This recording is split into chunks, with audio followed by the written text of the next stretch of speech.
नमस्कार, मैं doctor Rani Balgude Sahyadri group of hospitals में स्तनपान विशेषज्ञ हूँ, लैक्टेशन काउंसलर हूँ।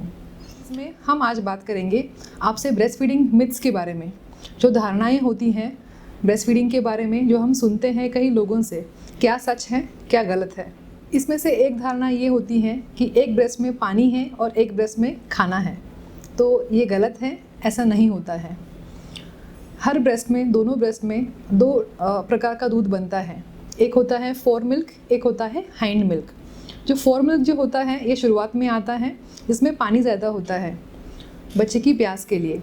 जो पीछे से आता है वो हाइंड मिल्क होता है, इसमें फ़ैट ज़्यादा होता है, बच्चे के वज़न बढ़ने के लिए कैलोरी कंटेंट ज़्यादा होता है। इसलिए हम कहते हैं कि आप एक ब्रेस्ट पूरा खाली कीजिए ताकि दोनों प्रकार का दूध बच्चे को मिले, और फिर दूसरे ब्रेस्ट में ऑफ़र करें ताकि दूसरे साइड से भी उसे पूरा दूध मिले। शुरुआत के दिनों में बच्चे के लिए दूध काफ़ी नहीं होता है, ये धारणा भी गलत है। जो शुरुआत में दूध बनता है पहले 3-4 दिनों में, उसे कोलेस्ट्रम कहते हैं। ये कोलेस्ट्रम लिक्विड गोल्ड है। ये बच्चे का फर्स्ट वैक्सीन कहलाता है क्योंकि इसमें इम्यूनोग्लोबुलिन ज़्यादा होते हैं।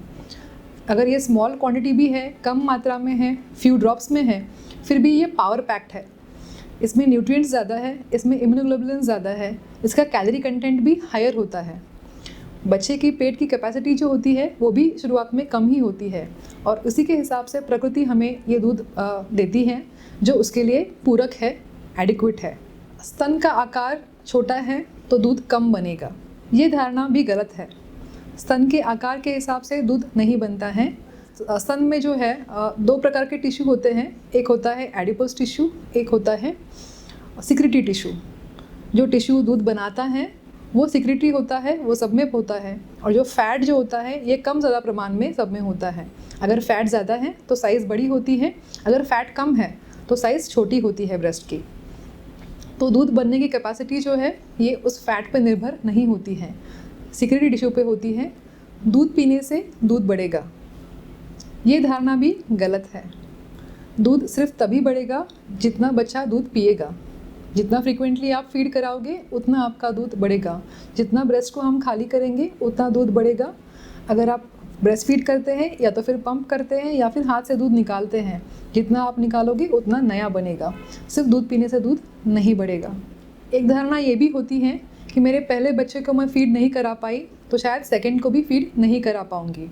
अगर ये सिचुएशन है तो आप एडवाइजेबल है कि आपने आपके लैक्टेशन एक्सपर्ट से पहले ही मिलना चाहिए, बात करनी चाहिए, ताकि पता चले कि पहले फ़ीड के वक्त क्या प्रॉब्लम हुई थी, ताकि वो प्रॉब्लम्स हम सॉर्ट आउट कर पाए सेकेंड बेबी के वक्त। शायद ये सिचुएशन अलग है और वो प्रॉब्लम्स अभी ना रहें, इसलिए ऐसा नहीं है कि आप फ़ीड नहीं कर पाएंगी। प्रॉपर हेल्प सपोर्ट से आप फ़ीड ज़रूर कर पाएंगी।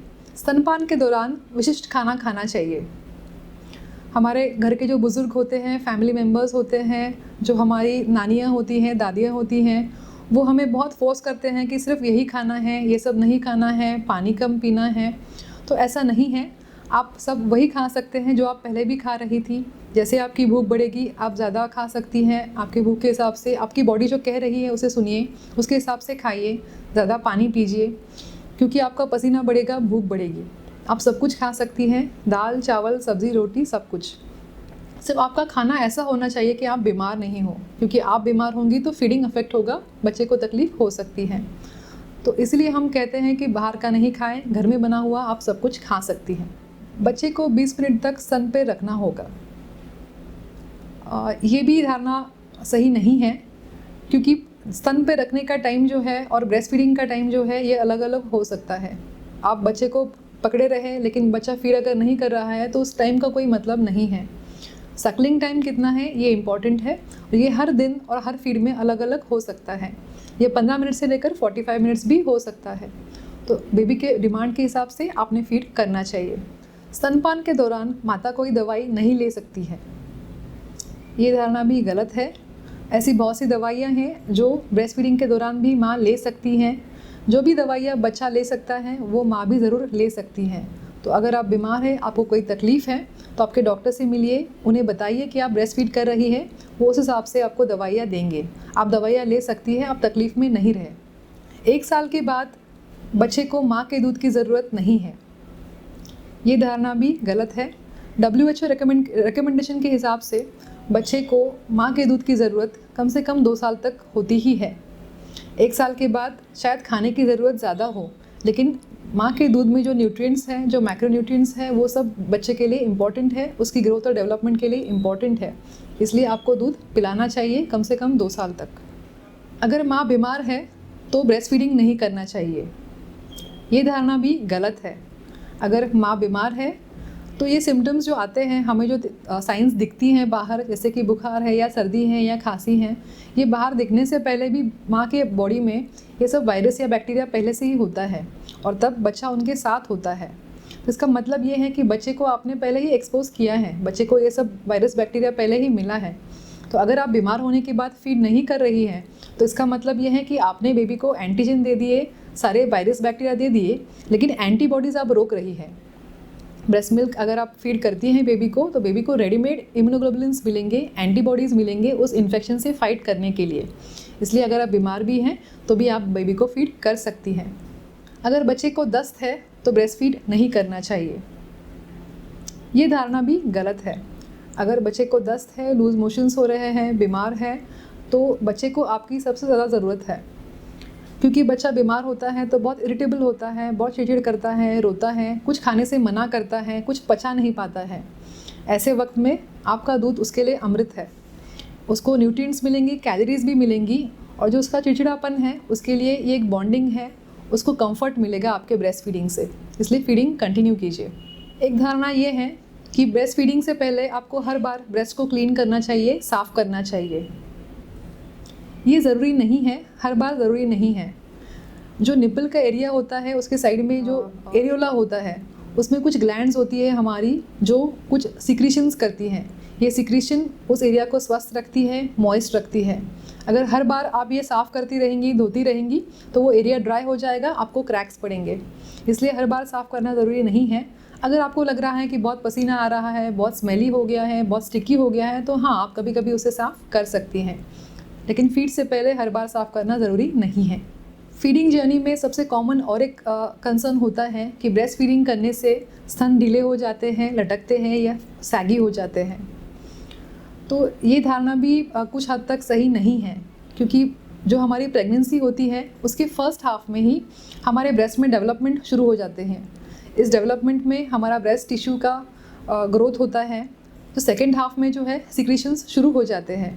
एज अर्ली एज 16 वीक्स में ही हमारा दूध बनना शुरू हो जाता है। तो अगर बच्चे के जन्म के बाद आप फीड नहीं भी करती हैं तो भी आपके ब्रेस्ट में वो चेंजेस पहले ही हो चुके हैं, तो फीड क्यों नहीं करें। और हमारे स्तन बने ही इसलिए है कि हम हमारे बच्चों को दूध पिलाएं। सिजेरियन डिलीवरी के बाद ब्रेस्ट फीड तुरंत नहीं कर सकते हैं, ऐसा नहीं है। डिलीवरी आपकी कैसे भी हो, सिजेरियन हो या फिर नॉर्मल हो, आप तुरंत बेबी को फीड कर सकते हैं। कई जगहों पर हमारे हॉस्पिटल में भी हम डिलीवरी के तुरंत बाद बच्चे को माँ के सीने से लगाते हैं ताकि ब्रेस्ट फीड जल्द से जल्द शुरू कर पाए, पहले 1 घंटे में शुरू कर पाए।